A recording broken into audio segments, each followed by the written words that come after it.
Welcome back to another my weekly live stream talk. So this week, and if you ever miss any of them, they are always on YouTube and I think Facebook. So you can go back and watch them at any time. So I wanted to do something a little different this time around. I wanted to do more of a series about the head versus the heart. Or in the energetic realm, it's the interior versus the exterior. The exterior, I want to do a little recap. There's a video I did on the interior and exterior. It's only a half an hour, but it's enough to get you an idea of the head versus the heart.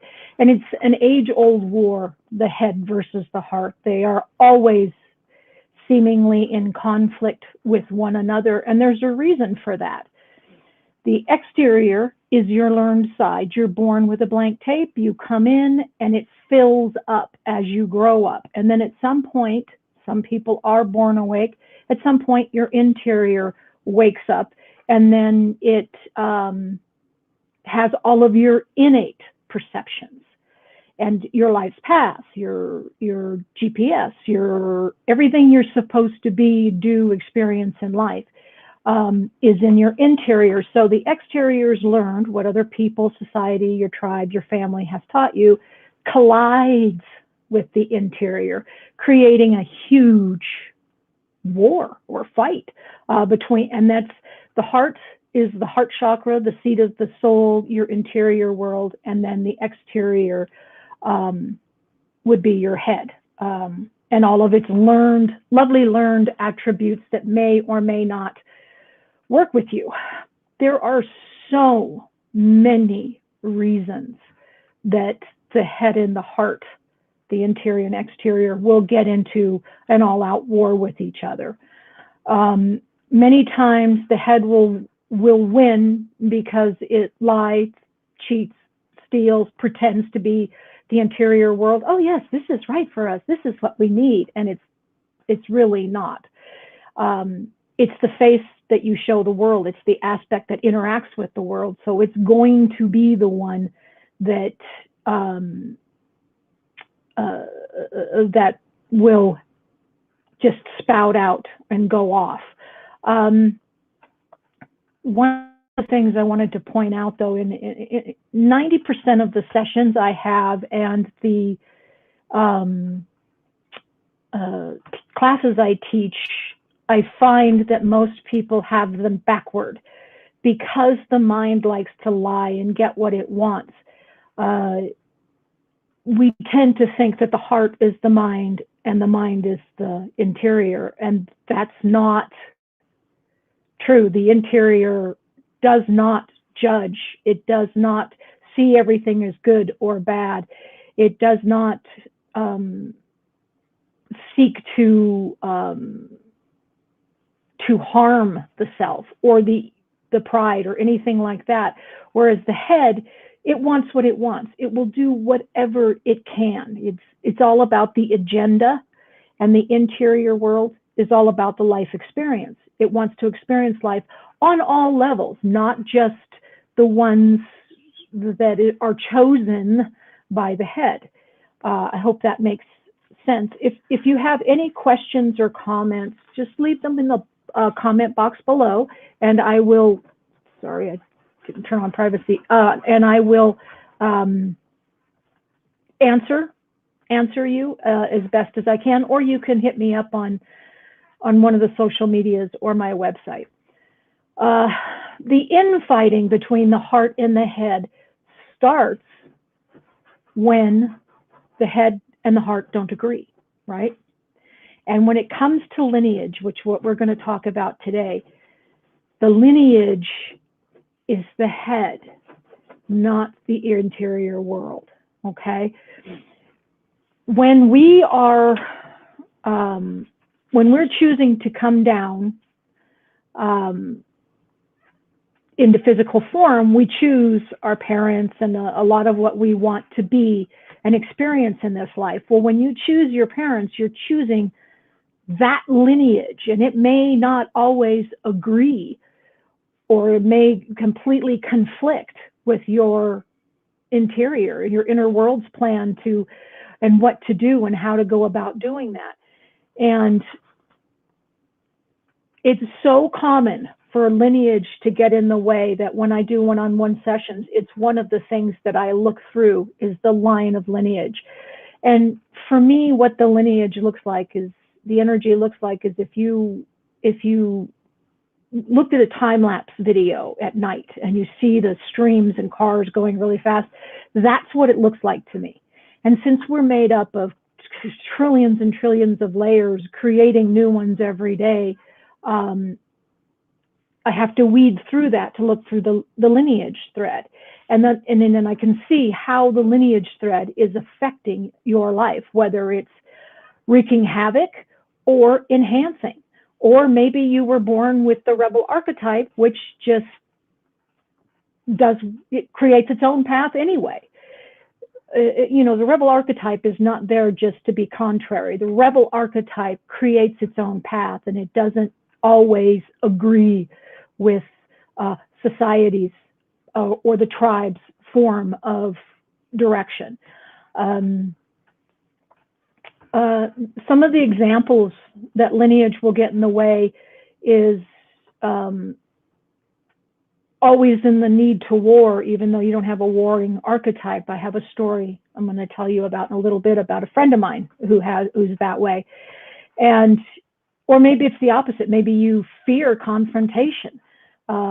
Bullying can be a lineage trait. But the thing you have to remember is that the lineage traits have nothing to do with the archetypes. If you're one who studies the archetypes like I have for many years and taught them, bullying does not, the lineage has nothing to do with it. So bullying would be an act of somebody throughout the lineage that has always been a bully.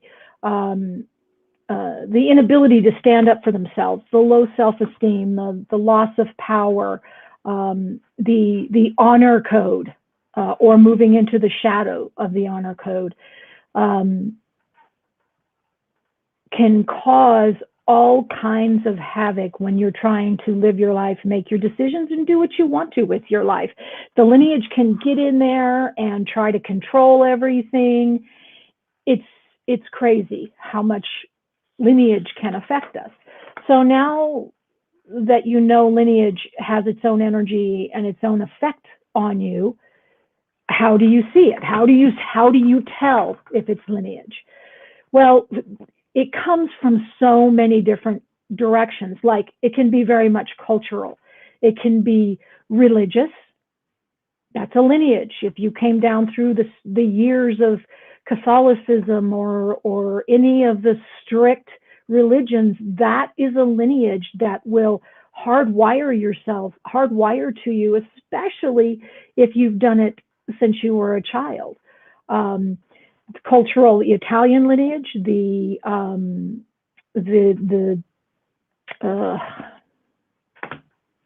lost Judaism, the control that the Jewish religion, the Jewish lineage has, can really beat somebody down if they're not a person who likes to be completely controlled or control others. My wife, she's Asian, and that's a very subtle lineage, and she struggles with that lineage because it's a very taskmaster type of culture. They're driven to achieve. They're driven for success, and if they don't give themselves any kind of a break, she's so brilliant and so smart and so funny when she's relaxed, but when she's driven, it's you could almost see all of her ancestors behind her with a whip trying to get her to move forward, and it's never good enough. It's never strong enough. That's the lineage. And lineages can be big and blaring, but they can also be so subtle you don't recognize that it's running in the background. And when it runs in the background, it causes more loss of energy and loss of what you want to do with yourself than anything else, because the interior tries to let you know, tries to let you see it, but sometimes it's just overpowering. The story I was going to tell you is a friend of mine who, she comes from a long line of warring family. I mean, way back when they warred tribes, and they warred for land, and they warred for freedom, and they warred for, it was just, they were a warring family, and they're very proud of their history. But now today, it's a different type of warring, but it's still warring. She is a healer. She is one of the sweetest, funniest, kindest person you could ever meet. But if a trigger gets pulled, because that's what lineage does, it sets up these patterns within us. If that gets pulled, she will get in your face. All 5'4" of her will jump up, get in your face, and say, "What do you mean? What do you mean?" And you're just like, "Oh my God." There's the lineage of the warrior. She wants to war right then and there.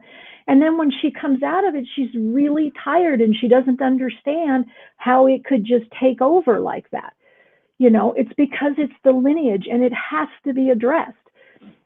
The bottom line is you take with you what you want of the lineage. The lineage holders will tell you, no, you have to take the whole lineage. You have to be proud of the whole lineage. No, you don't. You take with you what you need, and you pass down to other family members what you want them to have. She has 2 kids. The last thing she wants is them to have this trigger or pattern set in them, because they see their mother doing it, and it's part of the lineage. So that kind of gives you an example of how it can sneak up and do a sneak attack.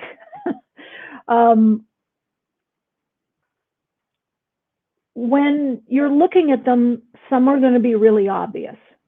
Some are just going to pop up, and you're going to say, "Oh yeah, that's my lineage." And then there's that people that make that excuse. It's not my fault. It's my heritage or my lineage. You're way too old for that to be blaming that. You need to take ownership, because at a certain point, everything you do is on you. It's not on the lineage. It's on you if the lineage gets triggered.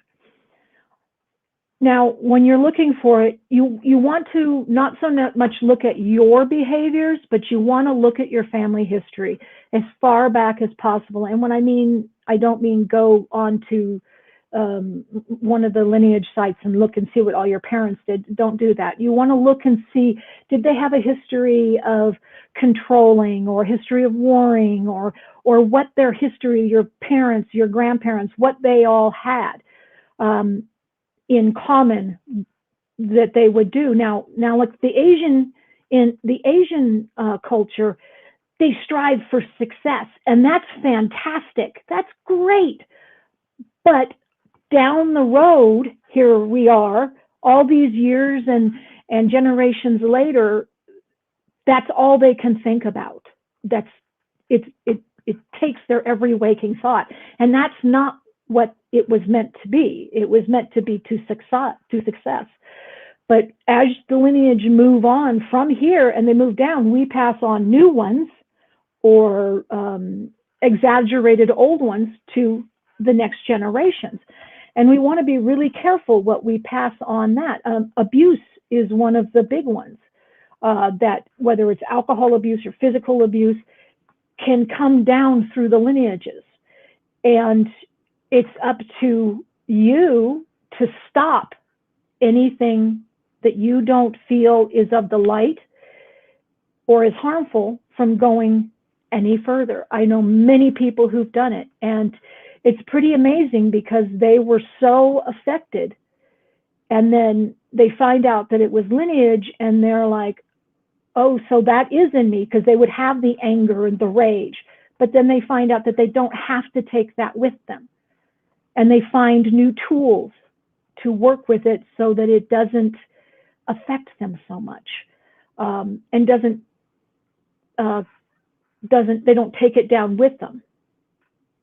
Now, lineage, though, is held through the generations. If you get like adopted as a foster child, or a or a or have like a step parents, um, if you're young enough, that lineage can attach to you. It won't be as powerful. It's easier to say, see, but it can still attach itself to you.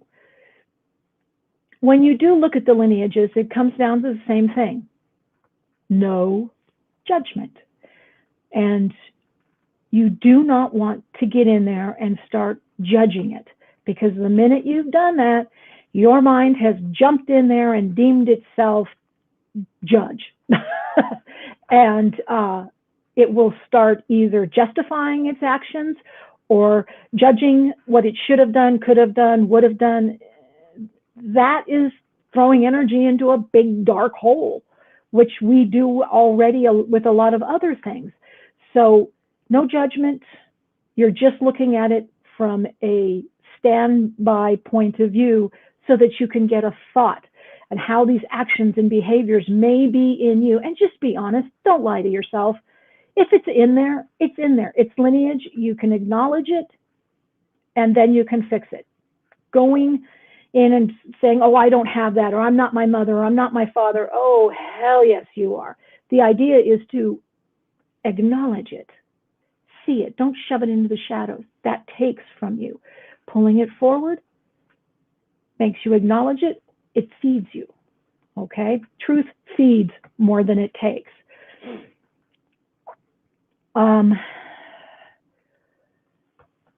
Okay, wait a minute. When the lineage trigger is pulled, you can feel it in yourself. You can feel like, this is not mine. Why do I do this? Why do I do this?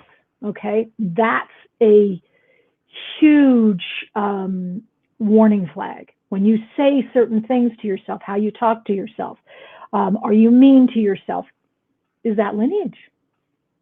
Down talking to ourselves of not being good enough, talking ourselves out of being good enough, that's all learned. That is not our interior. Our interior knows we're going to have success and we're going to have failure. It's all part of the experience. There is success and failure. There is failure and success. It's all part of it. So when you feel it and you feel like the black sheep of your family, or you don't fit into your family, why? What is there? What is the reasoning? And I guarantee you, you're going to see lineage threads going through there. And those are the ones you're going to want to pull forward, because they're patterns and triggers, and those are the ones that you can change. You can't change the history of them being there, but you can change how they operate within you, right? Because you choose how they operate within you. No one else, just you. That's your interior. Okay, so, guilt. Guilt is a huge lineage. Manipulations, manipulation through guilt. Oh my God, that is a horrible lineage. And seeing it and then being able to shift, because you'll allow other people to manipulate you or make you feel guilty, right? But then you do that to other people as well. Because if the lineage is there, it's there, okay? So you want to be honest and just look at both sides. There's no one in there judging you but you. It's not like you're standing in front of a crowd saying, yes, I'm a master manipulator and guilt manipulator. You're not doing that. You're just having a conversation with yourself. So be honest with yourself. Interior work, and anytime you want to change something within yourself, honesty is paramount. Because you can't lie to your interior, you can't lie to your soul, you can't lie to the higher powers, the guides, the angels, everybody that's on the other side to help you. You can't lie to them. They know the truth, okay? Lying is part of the exterior, and all of our minds have become very adept little liars, especially when we're lying to ourselves, okay? So, how to change it? Changing the lineage is not as hard as one might think. What it takes is persistence and patience, right? And seeing it. If you've taken a class from me or you've had a session with me, you know the first thing, you have to see it. If you can't see it, then you can't see all of it in its entirety. You're only seeing bits and pieces, right? So first is your intent, your intention, the energy that drives everything you do. You make your intention known that you wish to change or see all lineage traits. Or if you can't handle all of them at once, some lineage traits one at a time. Just make the announcement. The other side, your guides, they'll do the rest. Okay? So once you've done that, the next step would be to see, once you've seen it clearly, the next step would be to sit down and have conversations with it. Okay? I know that sounds a little weird and it will feel odd at first, but you know what? Riding a bicycle was odd too. And then it becomes second nature. So what you want to do is you want to sit down, have a conversation with the two sides. Divide the two sides up. Here's my interior, here's my exterior, head, heart, okay? Sit down and listen to what they have to say, one at a time, because they'll both talk at the same time and you're not going to get anywhere, except for at night, the monkey mind will come around and then they'll be fighting and warring in the middle of the night. You've had that happen, I'm sure. So you hear out both sides, right? Then you step away. You step away, you go, you do something, you come back, and then you look first at the interior side because, like I said, the exterior, the mind likes to cheat, lie, steal, whatever it can do. You want to make sure that the interior side is all interior. It's not judging, deflecting, lying, any of that, and just make a line through all of the comments that were that, so that you can start to hear what your inner world has to say, what your soul has to say about the whole thing. Now, when you write these out, you want to go as quickly as possible because the more you linger, the more the mind has to get in there and tinker away with what you're trying to do. Unless you're someone who's already done a lot of interior work, then you already know the voices, the two voices. We have so many voices in our heads. It's amazing that half of us aren't, crazy, because everybody, there's so many aspects to us that they all want to be heard and they're all talking at the same time. But start with one, move to the other, step away, come back and look at them, and then sit down and try to mediate and negotiate with the two of them. The best way for your interior and your exterior to get along is through self-mediation. It's just the best way to do it. That way, both sides get something, right? And you can get this out of your head. You create a path, a plan, and a path to move forward, one step at a time, okay? Now, one of the easy ways, you can wait until the next fight between the heart and the head if you want to, or maybe you have one going on now. Then just watch to see the two of them and see if you can hear the difference in the voices, okay? Well, I want to do this because I was supposed to do this. That's the mind. The interior world says, well, if it's not going to happen, it's okay. We'll do this, this, and this. So the interior is very calm, which irritates the exterior because it's ready to fight. It wants to go to blows, and the interior doesn't go to blows, and it doesn't lie to itself or go down the fear route like the mind will do. So once you see them, and if you are in the midst of it, now's the time to sit down and start writing down both sides. But make sure you take a deep breath, you clear the energy, you call the intent, pulling them both forward, each on their own side, have conversations, different paper for each one, okay? Don't do this in your head. Some people, they like to do this in their head. And when you do that, the mind's just sitting there going, and then it can add its own little bits and pieces that it wants in there. And then next thing you know, you've confused yourself, right? The interior world does not do the I'm right factor, what I call the I'm right factor, which is very much the mind. I am right. I am right. You just have to believe me that I am right. Whenever that starts, then you got to take it, because it's definitive. The interior world is not definitive. The mind, it's definitive because it wants what it wants. So it will use definitive terminology.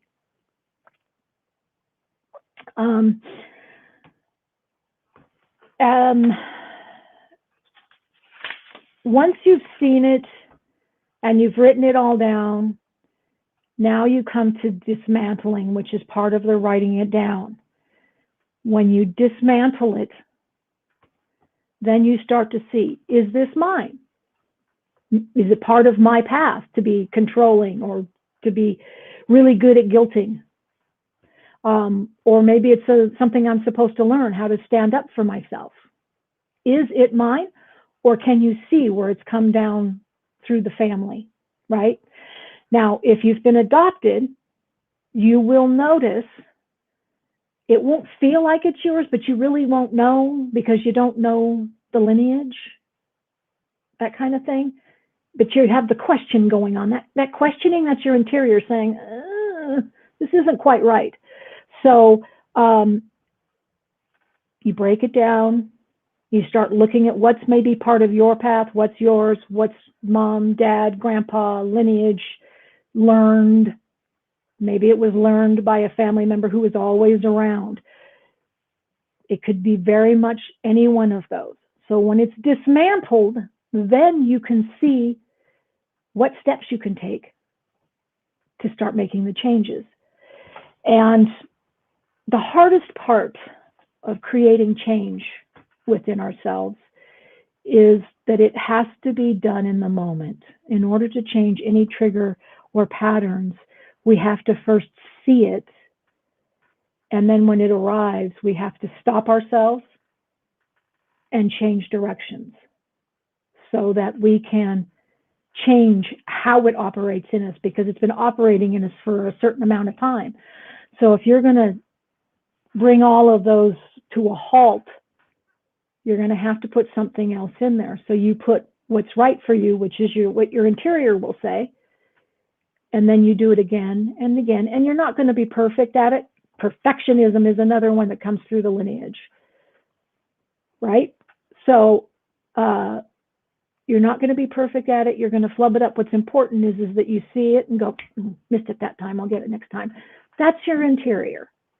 That's your interior telling you, it's okay. At least we saw it. We're good. We were not made to follow the herd or what society says. We were not made to do everything we're told. We are made to live our lives and experience life through the heart chakra, your inner world, what it says, what path we chose before coming in here. And it can get really muddied and really hard, but I guarantee you there are certain things that are set in stone. And when it's time for you to be or do something, your happy butt will be being and doing it. But we decide whether we want to take the lineage with us. We were given the gift of choice, right? You change whatever you want at any time. So if you don't want to take certain lineage with you, you don't have to. It's not something you have to do. You have the gift of choice. Whenever you doubt what you're doing, ask your intuition, your heart, your inner world, whatever you call your interior self, ask it for help and guidance. It is the power center to help you make change. Whenever you want to make change in your life, you don't use this, you use your inner world. It's the one with the tools. It's the one that doesn't fear. It's the one that doesn't care about the what ifs.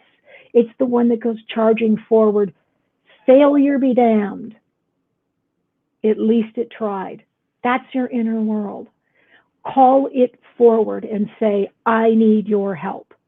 And start dialoguing with it. Start moving it more into your life. This is one of the basis of my teachings is to help people, teach people to see their inner world and learn about it and build it and allow it to flourish rather than the learned world, and to access the world behind your eyes. Your inner world is the gateway to the world that's behind your eyes, where the angels, the guides, all of the coolness that isn't in the physical form lives, all of the realms that are back there. So follow them, listen to them. And if you need help, I'm always here.